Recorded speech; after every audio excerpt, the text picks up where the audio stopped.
ñu ngi doon célébrer bis bi ñu jagleel café le matin dara dàqul loolu. nga yeewu rek def sa café gu tàng comme je dis souvent mu am purit di saxaar di xeeñ neex te loolu Nescafé moo ñu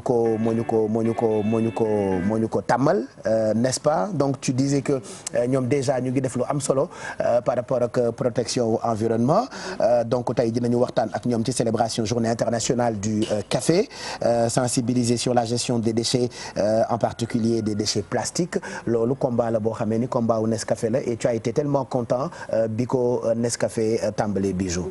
dama fàttali nit ñi ak protection de la planète bu ñu polluer bu ñu yàq bu ñu def loo xamante ne dafay nuire suñu santé donc bi ma gisee que ñoom ñi ngi dem organiser journée de collecte boo xamante ne dañuy collecter déchets yi ba pare sensibiliser nit yi ci wàllu tri du ñu yem foofu dem aussi jël ay benn ordure jàppale maire yi pour ñu mun ko teg un petit peu partout ba nga xamante ne nit dootul yore mbalit naan xaw ma fu ma koy sotti wala xaw ma fu ma koy sànni dina permettre ñu gën a protéger suñu environnement et puis éviter lépp li nga xamante ne mooy feebar yi jóge ci plastique bi ñuy utiliser ci côté alimentation ba pare beneen décision bu ñu jël bépp plastique boo xam ne ñoom ñi ngi koy utiliser ci seen production day nekk plastique bu renouvelable recyclable jusqu'à 2025 mun nañ ko utiliser waat ba pare bannir lépp li nga xamante ne moom mooy utilisation plastique ci seen événement yi donc chaque fois qu'il y a un événement Nescafé li ñuy jël mooy produit yi nga xamante ne ay à base de papier lañ ko defaree su ko defee ñu mun a protéger planète bi comme il se doit donc geste bu ñuy saluer la ñoom ñu jël journée boo xamante ne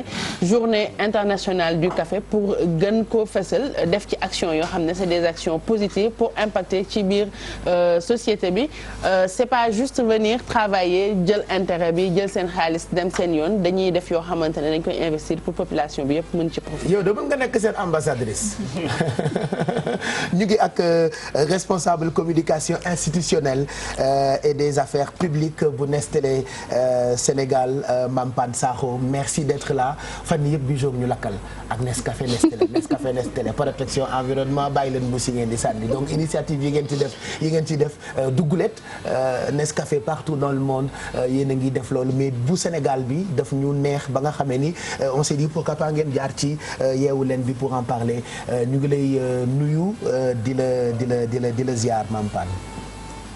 Bonjour maa ngi nuyu waa plateau bi yëpp. ziar El Hadj di nuyu téléspectateurs yëpp. Effectivement démb on a célébré la journée internationale du café. Ouais. Comme chaque année le 1er octobre. Daaw defoon nañ ko. ren ñu ñëwaat. toujours di sensibiliser waat nit ñi sur la préservation de l'environnement mais ren dañ ñëw ak beneen touche collecter baax na bañ a sànni bañ a tilimal environnement bi baax na mais dañ ne mbalit moom fan la jëm parce que dem rek collecter mbalit yóbbu à la décharge Mbeubeuss ça ne règle pas le problème surtout bu ñu xamee ni que plastique dafay di loo xam ne si c'est une problématique mondiale. du dee day gudd fan. day gudd fan. 400 ans plastique pour mu désintégré wu day yàgg loolu. man lu tax 4 siècles plastique. boo ko nekkoon di nga fi am ñeenti siècle. et ça gâche dafay yàq lu bëri ci wàllu. day yàq lu bare ci géej yàgg. day yàq lu bare. te ñu ngi gis commencé gis conséquences yi. léegi ñu ni li doon gën mooy booy collecter sa ordure nga commencé def tri. déchets plastiques yi nga tegee ko benn boor yeneen déchets yi nga teg ko de ce fait plastique bi. daa ngi ñu may rek ñu àggale ak suñu sago. je parle avec le réalisateur en fait. ils aiment stresser l'animateur. moo tax ma koy tontuwaale moom tam mu stressé ma stressé.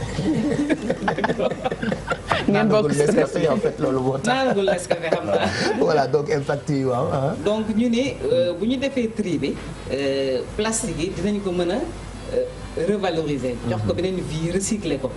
de ce fait duñ ko rek sànni ci environnement bi mu koy impacter négativement. donc kii boobu sensibilisation boobu lañ ñëw ren. déjà waxtaan ak 3 communes au niveau de Dakar. jot leen may. bon de façon symbolique des kits de nettoiement. aussi ci caravane bi ñuy ñaax ñi ni leen attention bu leen amee seen kii ni ñu koy waxee di déchet plastique. def leen ko ci benn poubelle boobu si am na ñoom si dañ koy recycler ci gannaaw pour plusieurs utilisations am na ñoom dañ ci koy jël transformer ak ay paan ak siwo. am na ñu koy def ay chaises. am na ñu koy jël pour cimenterie. te ñun dañu mën a recycler. dañoo mën a recycler gis nga potu Nescafé yi am na ñu koy def condamné. am na ñu koy def potu kii nu mu tudd ay xorom ak ñoom seen. ay potu poobar ak potu donc recyclage boobu la nit ñi commencé di ci réfléchir bu baax a baax. d'accord loolu daal moo doon suñu message. vraiment cette année. voilà pour dëggal li ngay wax ni dañuy teg image yi nga xamee ni jëlee nañu ko ci caravane bi nga xamee ni def ngeen ko lépp rek jëm ci lutte contre les déchets plastiques nanu xool sensibilisation ak taxawaayu Nestlé Nescafé fii ci Sénégal regardez. Et l'autre personne aura le sachet blanc où elle devra mettre tout ce qui est autre déchet. Allez stop c'est parti destination Castor ak fépp koo xamante ne rek war nañu fa jaar bu leen fàtte lépp lu leen jox comme consigne wàllu gants yi boo leen duggee ci marché yi bàyyi leen xel ndax yéen ambassadeurs yi ci yéen li ñuy xool naka la ñu war a mën a jëfandikoo ordures yooyu ñuy wax donc ñaari saak yi wax nañu ko saak bi nga xamante ne moom la ñuy def plastique ak beneen bi nga xamante ne moom la ñuy def yeneen produits yi ngeen bàyyi ci xel lool.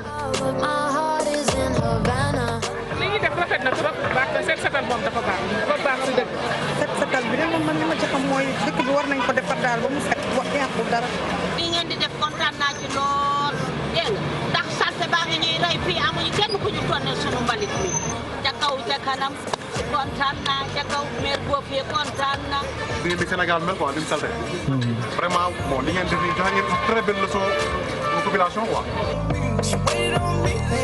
wane encore ni Nescafé marque bu responsable la n'est-ce pas lan la ñu war a retenir ci journée bi ngeen def. li ñu war a retenir mooy. il faut que ñu gérer suñu environnement. déchets plastiques c'est un fléau mondial. nañu commencé xalaat nu ñuy defee le tri des déchets. am na beneen action boobu si ku si nekk chaque sénégalais war na ko mën a def mooy. fi may jëndee dans la journée x mbuusu ndox. naan sànni.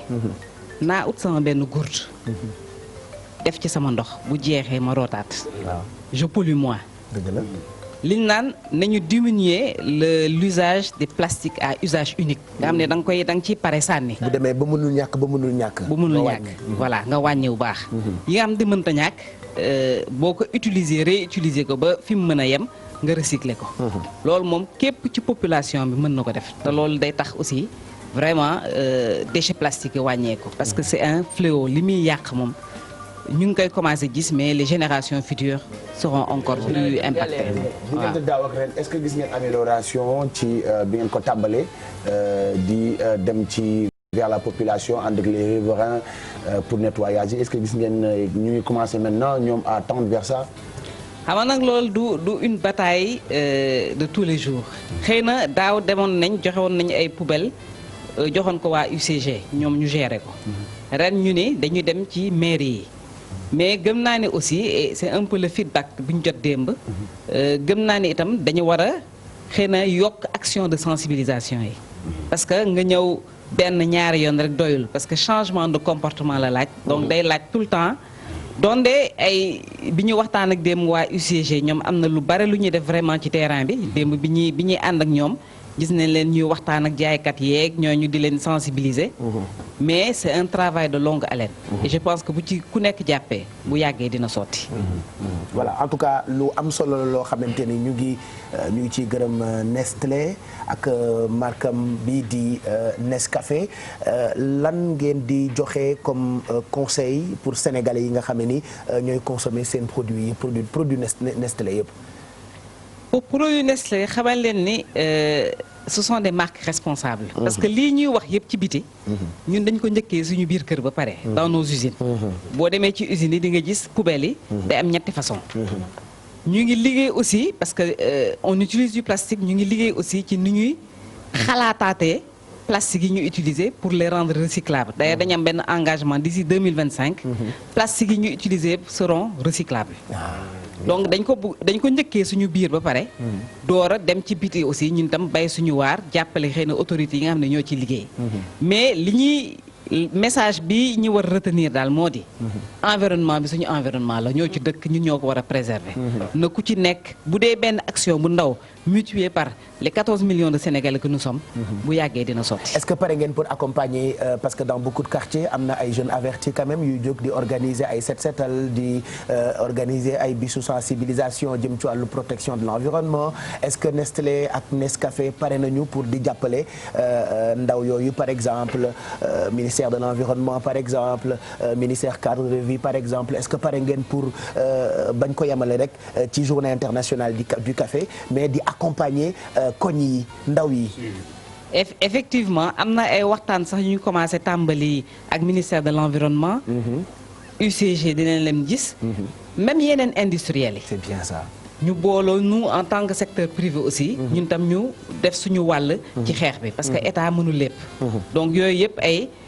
waxtaan ñu ngi commencé tëral la et on pense que ça va aller de l'avant. ay jéego la en tout cas kontaan nañu ci teewaay bi comme chaque année bu ñu célébrer journée internationale du café ba def lu am solo lii Nestlé Sénégal day ñëw jaar ci yeewu leen bi pour joxe message am bu mu jagleel sénégalais yi Mame Pane Sakho responsable de la communication institutionnelle et des affaires publiques bu Nestlé Sénégal du ñu wax à l'année prochaine mais à très vite ci yeneen i mbir yu Nestlé Sénégal di def incha allah. à très bientôt. merci kontaan nañu.